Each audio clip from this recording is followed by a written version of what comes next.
Урмалы соқпалы шул аспаптар дабылы наурыз жылбасы. Парс тілін аударсақ, нәвәрә заң жаңа күндегі мағынаны береді. 2009 жылы бұл мейрамды ЮНЕСКО адамзаттың материалдық емес мәдени мұрасын енгізді. Жылбасы ұлыстың ұлы күні бүгінгі тарихтың бір сәті.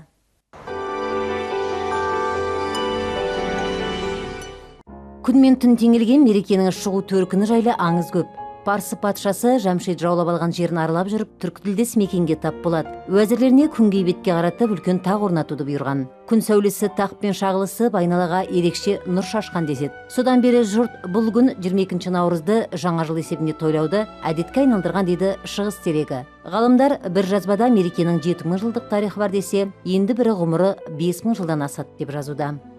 Наурыз қазақтың ғана емес, жалпы түрік халықтарының ортақ мерекесі есептеледі.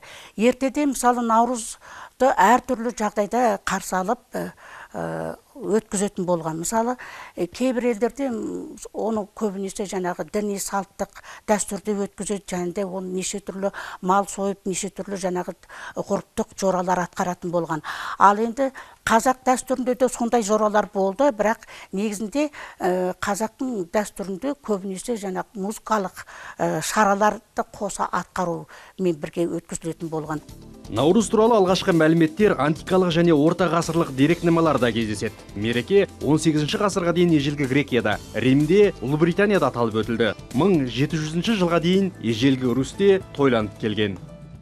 Наурыз күн мен түн теңелген мереке, жаңару мен бусануға бой алдырған адамзат пен табиғаттың үндесуі. Халық арасында армысың әз наурыз, әз болмай мәз болмас деген сөздер кездесуі бекер емес. Әлбетте ата-бабамыз жаңа жылдың думанды, ән күймен безенуіне аса мән берген.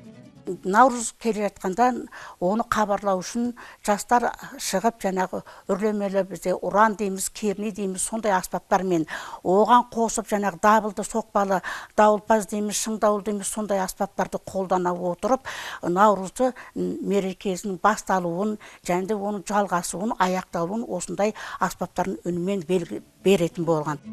Астрономдардың тілімен айтсақ, бұл кезде күннің орталығы өз қозғалысымен жер экваторын кесіп өтеді. Күн мен түннің теңелуі, білсеңіз, астрономиялық көктемнің туы. Күн бір жылда аспан сферасының үлкен дөңгелегі бойымен бір айналым жасайды. Ежелгі гректер мұны эклиптика деп атаған. Ол 12 шоқжұлдыз арқылы өтеді. Эклиптика жылжи отырып, күн мен түннің көктемдегі теңелу нүктесі 21 наурыздан 22-сіне қараған түнге сай келеді. Наурызға қарай, дәстүр бойынша, көнеден келе жатқан дәстүр бойынша, әрбір адам әрине өзінің үйіндегі жаңағы тазалыққа үлкен мән берген дейді. Тек енді үйдегі тазалық емес, ішкі дүниесіне де өте үлкен мән берген. Себебі наурыз дегеніміз ол жаңарудың белгісі жаңағы ретінде. Енді айтып өтетін болсақ, әрбір жанұяда наурызға жайылған дастарханның өте мол берекелі болуына үлкен мән берілген. Себебі енді осы наурызда қандай берекелі дастархан жайсаң, қонақтарға жыл бойы сондай үйіңізден береке құт кетпейді дегенге.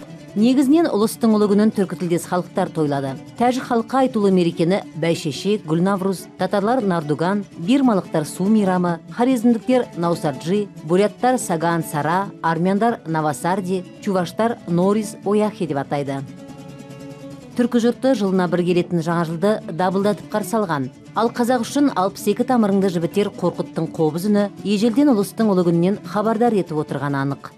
Ел арасындағы бақсылар, және де өнерпаздар өздерінің жаңа қобыз домбыра аспаптарында қоса қолданатын болған. Соның ішінде айтатын болсақ, мысалы, қылқобыз, нарқобыз секілді аспаптар бұл оны көне замандардан бері келе жатыр. Сондықтан да ол наурыз мерекесімен бұл аспаптарда өте байланысты. Оның тарихы да бірге келе жатыр. Орындаушылары, жаңағы музыканттар дейміз, ел арасындағы өнерпаздар, осылар келе жатқан жаңағы наурызды өзінің аспаптарын сайлап, жаңа киімдерін, ұлттық сақтап, ас суларын сақтап, ел-елді аралап жүретін болған. Дәулескер күйші Ықылас атындағы халық аспаптар музейінің төрінде тұрған бұл қобыз атадан балаға мирас. Жетісу өлкесін мекендеген Жарас бақсының қолында ойнаған нарқобыз. 3 ғасыр бұрын бәйгеге қатысқан аспап талай рет жеңімпаз атанғаны тарихтан аян. Ұрпақтан ұрпаққа мирас болып жеті атаның қолынан өткен киелі аспапты Жарас бақсы қайтыс болған соң ұрпақ арулап көміп тастаса болмаса керек. Ол қалай мұражайдан пайда болды десеңіз, қызық дерек бізге белгілі. Ол 18 ғасырға тиесілі аспап. Ең үлкен бақсы жарас ұстап, одан бұралқы дейміз, одан бижан дейміз, одан құлман дейміз, солар ұстап келіп, ең соңғы бақсы бұралқы ұстаған, бақсылық құрған, жәнді осындай той мерекелерде алып шығып ойнайтын болған. Болат Сарыбаев ағамыз сұратып неше рет ала алмаған. Ол кісі жаңағы ұлы жазушымыздың бірі, жаңағы Сәбит Мұқанов ағамызды да араға салған, сонда да олар бермеген. Енді 1983 жылы осы музейдің құрылуына байланысты Өзбекәлі Жәнібеков ағамыздың өзінің араласуыменен бақсылар әулетінің ұрпақтарына барып, осы Нарқобызды музейге алғызды. Қашанда қойы төлдеп, қазаны қайнап жатқан қазақ үшін Наурыз көжесіз елестету мүмкін емес. Бұл күні бір аймақта көже, бір аймақта Наурыз көже деп аталатын мерекелік мәзірге міндетті түрде 7 түрлі ас дәмі қосылады. Бұл да болса алаш жұрты үшін жетісанның қасиеттілігін тағы бір дәлелдегендей. Наурыз көже ұлы мерекенің басты символы. Қазанға 7 түрлі дәм салынады. Ет, тұз, бидай, дәнді дақыл, кеспе, жеміс, су. Бастысы наурыз көже езілген құрт, яғни малта не қатық қосылып ұсынылады. Аста төк дастархан, қыстан қалған жылы жұмсақ пен саптаяқтарға құйылған қымыз шұбат мерекелік дастарханның ажырамас бөлігі. Мұндайды қазақ жуанның жіңішкеріп, жіңішкенің үзілген шағы деп суреттеген. Көктемге жеттік, көкке жеттік деп қонған кедей-кепшік, ұнға тыққан сары мойын қазысын асып, бай-бағландар жылқы сойып, ұлан асырып той басталады. Сары самауыр мен жез шайнек өз кезегін күтіп безілдейді. Әрбір мейрамда өздеріңіз білесіздер, жаңағы асылып, жаңағы Наурыз мерекесі кезінде әрине бұл Наурыз көже пісірілген. Енді бұл жерде біз көрмеде мынау қазан ошақты көріп тұрмыз. Енді жаңағы сақ заманынан бастап бұл қазандардың барлығы да елдің татулығының, бірлігінің символы ретінде мынау көне мейрамдардың кезінде осындай үлкен қазандарға ас дайындалғаны белгілі. Енді Наурыздың кезінде мысалы Наурыз көжені дайындаған. Ертеректе жетісу жұрты бұл күн үстіне барасем шүберегін жамылып, 21 наурызда күннің батуына куә болуға асыққан. Ал 22 наурызда таң шапағын қарсы алып, жақсылыққа, берекеге бағытталған ақ баталар жауған күн. Халық арасында наурызда үй-үйді ырыс берекеге толы қыдыра таралайды деген сенім де бар. Мен үшін енді Наурыз әрине шаттық, көктемнің мерекесі. Бұл енді біздің жылбасымыз, жаңағы мұсылмандардың жылбасы деп айтамыз.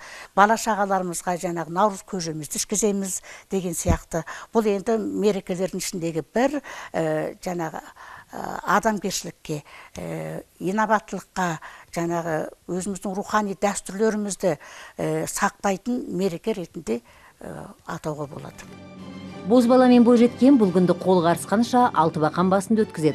Балалар асық атып, жылы жұмсақ ауыз тиіп өзара мәз. Ауыл батырлары аударыспа, қызғуу, күрес сынды бәйгелерде бағын сынап, күш жарыстырып, бір қауқылдасып қалады. Ұлыстың ұлы күнгі кешті әркез ақсүйек ойыны мен қыз бен жігіт айтысы қыздыра түскен.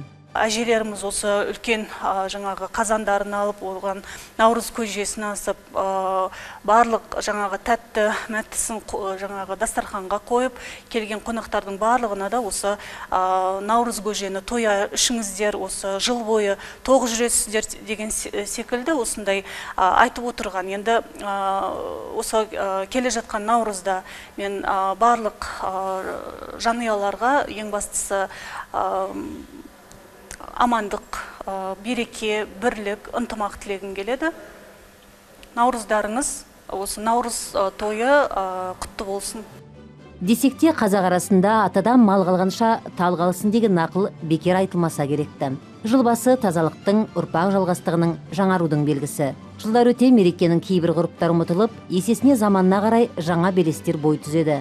Бүгінде Наурыз қарсаңында аула үйден бастап, ауыл аймақты тазалап, тал егіп, әр алаш баласы артына мирас қалдыру ізгі іске айналған. Наурыз адамзаттың аузы аққа, мал тұмсығы көкке жеткен күн. Жуанның жіңішкеріп, жіңішкенің үзілген сәті тағы бір жыл ұзарды. Құтты келген жыл қандай болмақ? Бұл тарихтың бір сәті.